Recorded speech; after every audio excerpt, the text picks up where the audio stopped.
खालिद अनवर ने इस्तीफ़ा किया है, जमा खान ने जी ने इस्तीफ़ा किया है, गुलाम सरवर ने इस्तीफ़ा किया, किसने किया है? ये जिनको कोई जानता नहीं है वो ऐसे मौक़ों पर वो अपनी पहचान बनाने के लिए कुछ लोग ऐसे होते हैं। वही कोई किसी के अंदर मर्मरिंग नहीं है। और मैं अंदर खाने बता दूं, ये जितने लोग माइक पर बोलने वाले हैं इनसे भी आप अकेले में बात करें तो जो वक्फ के लाभार्थी रहें उनको छोड़ दें तो बाकी किसी को कोई दिक्कत नहीं है। हिंदुस्तानी अवाम मोर्चा के राष्ट्रीय मुख्य प्रवक्ता श्याम सुंदर शरण हमारे साथ हैं। वक्फ संशोधन विधेयक दोनों सदनों से पास हो गया, लेकिन आपके सहयोगी पार्टी नीतीश कुमार के जो अल्पसंख्यक नेता हैं दनादन इस्तीफा दे रहे हैं, पार्टी छोड़ रहे हैं। ये सब बकवास है। कौन से अल्पसंख्यक नेता ने इस्तीफ़ा किया है? खालिद अनवर ने इस्तीफ़ा किया है, जमा खान ने जी ने इस्तीफ़ा किया है, गुलाम सरवर ने इस्तीफ़ा किया, किसने किया है? ये जिनको कोई जानता नहीं है वो ऐसे मौक़ों पर वो अपनी पहचान बनाने के लिए कुछ लोग ऐसे होते हैं जो इन मौक़ों के तलाश में रहते हैं कि उनकी आइडेंटिटी कुछ उनके समाज में बन जाए, दूसरे विपक्षी दलों में उनकी कुछ आइडेंटिटी बन जाए, ऐसे ही लोग हैं। बाकी आप देख रहे हो कि देश के मुसलमान हों, राज्य के मुसलमान हों, कहाँ कौन विरोध कर रहे हैं? ये वही लोग विरोध कर रहे हैं या करा रहे हैं, या तो कुछ विपक्ष का खेल है, नहीं तो फिर जिनकी वक्फ पर ज़मींदारी थी उनका खेल है। पार्टी नेता चलाते हैं या कार्यकर्ता चलाते हैं? पार्टी नेता और कार्यकर्ता सब मिल करके चलाते हैं। 8-10 कार्यकर्ता जो अल्पसंख्यक समाज के नीतीश कुमार को छोड़कर जा रहे हैं, तो पार्टी को तो नुकसान हो रहा है ना। पहचान क्या है मुझे नहीं पता है। मुझे नहीं मालूम कि वो लोग किस ओहदे पर थे और उनकी क्या पहचान थी, उनका जनता दल यूनाइटेड में क्या योगदान था।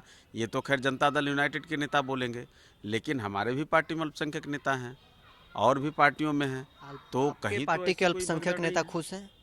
कहीं कोई किसी के अंदर मर्मरिंग नहीं है। और मैं अंदर खाने बता दूं, ये जितने लोग माइक पर बोलने वाले हैं इनसे भी आप अकेले में बात करें तो जो वक्फ के लाभार्थी रहें उनको छोड़ दें तो बाकी किसी को कोई दिक्कत नहीं है, बल्कि हर्ष है उनके अंदर। हमने तो पहले भी कहा है कि ज़मींदारी उन्मूलन का जब दौर आया, जब ज़मींदारी उन्मूलन कानून इस देश में बन रहा था, तब स्वामी शाहजानंद को पत्थर खानी पड़ी, लाठी खानी पड़ी, उन ज़मींदारों के द्वारा हुआ, लेकिन आम किसानों को कितना फ़ायदा हुआ ये देखिएगा। तो वैसे ही वक्फ का मामला है, जो चंद लोग इस पर कुंडली मारकर बैठे हैं, जो इसका इस्तेमाल कर रहे थे, जो इसको बेच रहे थे, जो अपने हितों के लिए इस्तेमाल कर रहे थे। मैं तो कई लोगों के नाम बता सकता हूँ जिनके फाउंडेशन, जिनका अपना ट्रस्ट पूरे वक्फ पर कब्जा करके बैठा हुआ है। ऐसे बड़े बड़े इस देश में ओहदेदार नेताओं का नाम बता सकते हैं जो अपने ट्रस्ट के माध्यम से उन वक्फ की ज़मीनों का 100-100 साल तक लीज करा लिया, नकली लीज करा लिया, बेच दिया। तो वैसे लोगों को भी तो आप देखिएगा। तो वैसे ही लोग विरोध करा रहे हैं, पूंजीपति हैं, उनके पास पूंजी है, माल है, उसका इस्तेमाल भी कर रहे हैं। हम के अल्पसंख्यक नेता खुश हैं? सारे खुश हैं। कहीं आपने किसी के अंदर मर्मरिंग नहीं देखी होगी। हमारे किसी पार्टी के अल्पसंख्यक नेताओं का फेसबुक उठा लीजिए या उनका कहीं बयान उठा लीजिए, या कभी आपको मौका लगे तो चलिए हम बात करा देते हैं। किसी के अंदर कोई मर्मरिंग नहीं, सारे लोग खुश हैं और खुश होना भी चाहिए। नीतीश कुमार लगातार दावा करते थे कि मुसलमानों का बड़ा तबका हमारे साथ है। क्या आपको नहीं लगता है कि आने वाले चुनाव में नीतीश कुमार ने इस विधेयक का समर्थन किया है तो उनको नुकसान उठाना पड़ेगा? वो तो वोट के समय पता चल जाएगा, जब आंकड़े आएंगे तो आप भी देखेंगे। स्पष्ट तो है ना, हमने कहा गरीबों का फ़ायदा है। इस राज्य में पसमानदा मुसलमान लगभग 73-74% हैं। उनको बताना चाहिए जो वक्फ के हिमायती हैं कि पसमानदा मुसलमान के उसमें क्या भूमिका थी, उनको क्या हिस्सेदारी मिल रही थी। या अन्य जो गरीब गांव गुरबा में बैठे हुए हैं, गरीब गुरबे, जिनके छत पे मकान में छत नहीं है, जिनको रहने की चार दीवारी नहीं है, उसके लिए क्या इस्तेमाल हो रहा था उसका। तो वैसे लोगों के लिए तो खुशी का माहौल है ना।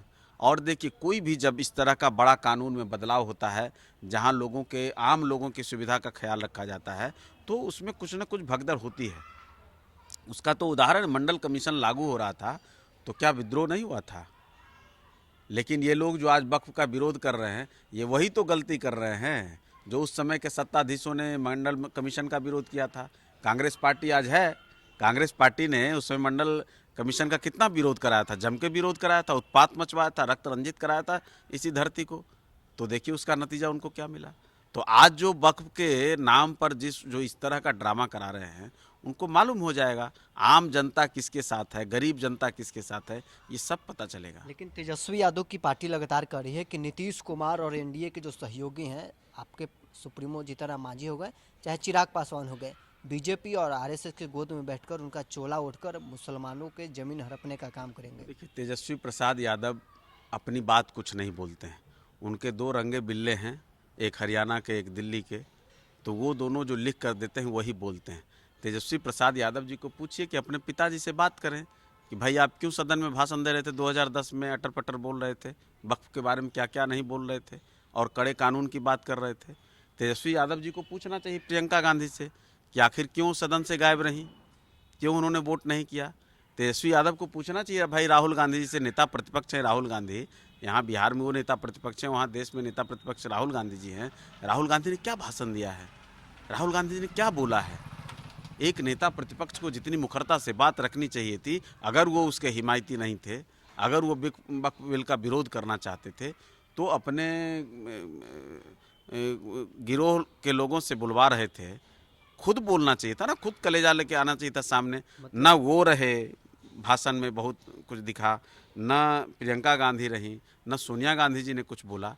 तो ये जो देखिए, ये जो साजिश है, आपका कहना है कि कांग्रेस पार्टी भी अंदर खाने इस विधेयक का समर्थन में थी? ये मैं नहीं कह रहा हूँ, ये आप लोग को भी पता है और आप लोगों के बीच की ही चर्चा से हम लोग भी जानते हैं, आम लोगों के बीच में भी चर्चा है कि आखिर वो कौन सी लॉबी है जो गांधी परिवार पर इस तरह से हावी है कि जिसने वक्फ का विरोध एक खाना पूर्ति के लिए तो कराया, लेकिन उसको मुखरता जो विपक्ष के नेता के तौर पे देना चाहिए था राहुल गांधी को, प्रियंका गांधी को जो आगे आना चाहिए था, वो कहाँ दिखे? नहीं दिखे ना।